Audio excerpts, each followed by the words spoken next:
Hi friends, welcome to my YouTube channel the Aarti kitchen. તો આજે આપણે લોંગ ટાઈમે આવી રહ્યા છીએ, તો ચલો આપણે સ્ટાર્ટ કરીએ. તો આજે આપણે બનાવીશું મરચાં. તો જો મેં કટ કરીને પહેલેથી જ રાખી ચૂકી છું, અને પછી એમાં આપણે મીઠું ને હળદર નાખી અને થોડું બરાબર મિક્સ કરવાનું છે. મેં 250 ગ્રામ જેવા મરચાં લીધા છે. પછી એક ચાળણીમાં એને નિતારી દેવાના છે. 3 થી 4 કલાક આપણે એ મરચાં રાખીને પછી જ આવી રીતે ચાળણીમાં મૂકવાના છે. પછી 1 કલાક સુધી આપણે રાખીશું મરચાં. પછી આપણે બધા મસાલા લઈશું અને ચાલો આપણે સ્ટાર્ટ કરીએ. પછી આપણે ગેસ ચાલુ કરીને એમાં આપણે 2 ચમચા એવું આપણે તેલ નાખીશું.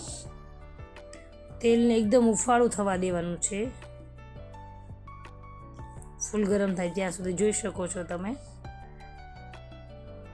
એકદમ ગરમ થઈ જાય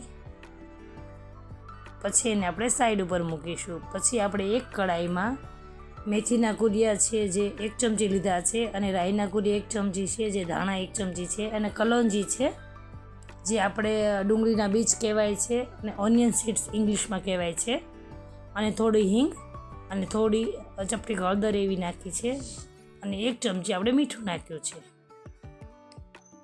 પછી એમાં જે આપણે ગરમ તેલ છે એ નાખી દઈશું. પછી એને આપણે ઢાંકી દઈશું 10 મિનિટ જેવું.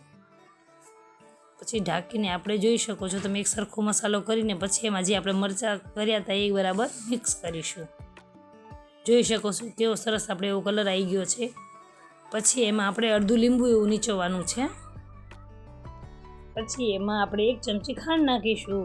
પછી બરાબર મિક્સ કરીશું. જો તમને સ્વીટનેસ ભાવતો હોય તો જ નાખજો, નકર આને સ્કીપ કરી શકો છો. જો આપણા મરચાં તૈયાર છે, તો આપણા મેથીયા મરચાં તૈયાર છે, જે 2 મહિના સુધી સારા રહે છે. તમને મારી રેસીપી ગમી હોય તો લાઇક, શેર અને સબસ્ક્રાઈબ કરજો. પ્લીઝ તમારા ફ્રેન્ડ્સ સાથે શેર કરજો. Thank you for watching.